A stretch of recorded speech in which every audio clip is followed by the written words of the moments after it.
नमस्कार, मैं आसफान शाह। वैसे तो चुनाव आयोग ने जम्मू कश्मीर और हरियाणा की चुनाव तारीखों की घोषणा की है, लेकिन देश भर की निगाहें हरियाणा विधानसभा चुनाव पर टिकी है, जहां राजनीतिक दलों में नेताओं और कार्यकर्ताओं का बम्पर भर्ती की जा रही है। दरअसल भाजपा ने हरियाणा विधानसभा चुनाव को लेकर उम्मीदवारों की सूची जारी की, जिसके बाद भाजपा में नेताओं की ऐसी भगदड़ मची कि हरियाणा से लेकर दिल्ली तक हड़कंप मच गई। बीजेपी ने अपने कई दिग्गज नेताओं के टिकट काटे, जिससे नाराज होकर पार्टी के खिलाफ बगावत पर उतर आए। कई नेताओं ने बीजेपी आलाकमान के खिलाफ मुखर होकर बयान दिए, तो किसी के टिकट कटने की वजह से मीडिया के सामने ही आंसू झलक आए, तो कुछ नेताओं ने निर्दलीय चुनाव लड़ने का फैसला किया। वहीं राज्य की मुख्य विपक्षी पार्टी कांग्रेस ने भाजपा से सीख लेते हुए हरियाणा विधानसभा चुनाव में फूंक फूंक कर कदम बढ़ा रही है। वैसे कांग्रेस आलाकमान को पहले से ही पता है कि हरियाणा कांग्रेस दो खेमों में बटा हुआ है। एक तरफ जहां पूर्व मुख्यमंत्री भूपेंद्र सिंह हुड्डा हैं, तो दूसरी ओर दिग्गज कांग्रेस नेता कुमारी शैलजा और रणदीप सिंह सुरजेवाला हैं। वहीं कांग्रेस हाईकमान ने 32 प्रत्याशियों की सूची जारी की। हरियाणा में धड़ों में बटे दिग्गज नेताओं को साधने की कोशिश की गई है। अलग अलग खेमों में बटे सभी विधायकों को दोबारा टिकट देकर पार्टी नेतृत्व ने किसी भी बड़े नेता को नाराज नहीं किया।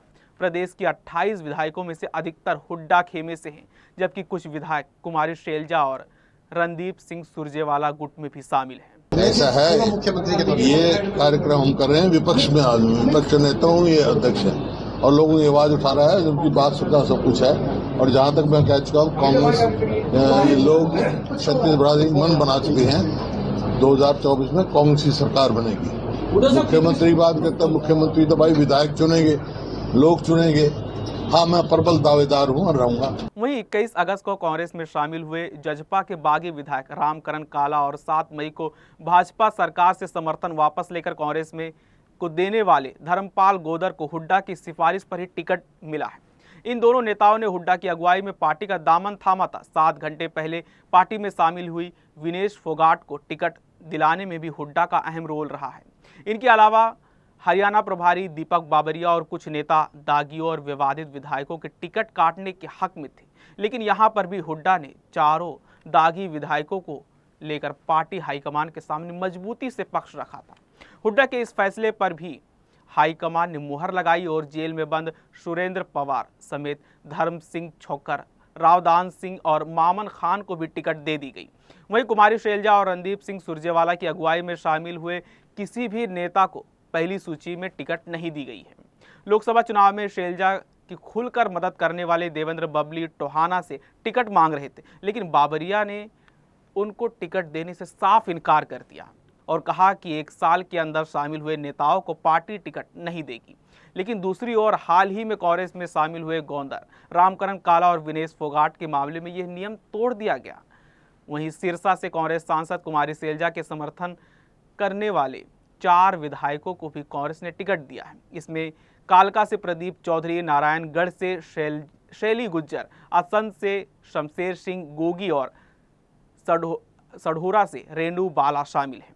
भाजपा की झूठ की राजनीति 10 साल जो इन्होंने हमारे ऊपर थोपी, केंद्र में थोपी, क्या कहते थे 400 पार जाएंगे, कहाँ नजर आए? कहीं नजर आए 400? और आप संसद आप देखते हैं, संसद की कार्रवाई आप देखते हैं, जब राहुल गांधी जी खड़े हो जाते हैं तो उनके चेहरे देखने वाले होते हैं भाजपा के नेताओं के। उनको समझ में नहीं आता। राहुल गांधी जी जब बोलते हैं, या तो खुद माननीय प्रधानमंत्री जी बार बार खड़े हो जाते हैं, या उनके कोई मंत्री खड़े हो जाते हैं, या फिर कैमरा और माइक ऑफ कर देते हैं। अब राहुल जी को तो एक कमी है राहुल जी की, और राजनीति में मैं इसलिए कह रही हूँ, मीडिया के मेरे साथी, राजनीति में कमी कह दी जाती। वो क्या है कि राहुल गांधी जी को झूठ बोलने की आदत नहीं है, झूठ बोलना ही नहीं जानते। सच बोलने की आदत है राहुल गांधी को, और इनको सच का मालूम ही नहीं है भाजपा को। तो साथियों, अब झूठ और सच की लड़ाई में तो आपको मालूम है पलड़ा किसका भारी होता है, सच्चाई का।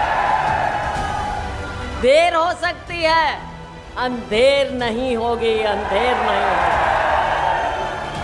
तो साथियों, राहुल जी का ये पैगाम, ये संदेश, ये भाईचारे का, ये विकास का, ये लोगों का जो आखिरी शख्स खड़ा है, हमारी बहन, हमारा गरीब, हमारा दलित, हमारा पिछड़ा, जो गरीब से गरीब है, गांव के मोहल्ले में है, एक कोने में बस्तियों में रह रहा है, भाजपा उसकी पूछ नहीं करती। कांग्रेस पार्टी ही ऐसी पार्टी है जो गरीब को ऊपर उठाती है, गरीब की पूछ करती है। कांग्रेस ने अधिक दावेदारी वाली सीटों पर प्रत्याशी घोषित नहीं किए ताकि शुरुआत में ही विवाद न हो जाए।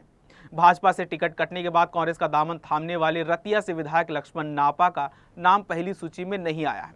वहीं जजपा के पूर्व प्रदेश अध्यक्ष निशांत सिंह समेत अन्य नेताओं को भी अगली सूची का इंतजार करना होगा। पंचकुला की सीट भी होल्ड कर दी गई है। यहां से पूर्व डिप्टी सीएम चंद्रमोहन के अलावा पवन बंसल के बेटे भी दौड़ में हैं। इसी के साथ कांग्रेस हाईकमान ने जो उम्मीदवारों की सूची जारी की है उसमें सभी जाति धर्म के लोगों का खासा ध्यान रखा गया है। कांग्रेस ने पहली सूची में जाट समाज से 9 उम्मीदवारों को टिकट दिया, तो वहीं अनुसूचित जाति से 9, ओबीसी से 7, जट सिख समाज से 1, पंजाबी समाज से 1, ब्राह्मण समाज से 2 और मुस्लिम समाज से 3 प्रत्याशियों को टिकट दिया गया है। ऐसे ही और न्यूज़ देखने के लिए डीसी न्यूज़ इंडिया को सब्सक्राइब करें और वीडियो को भी शेयर करें।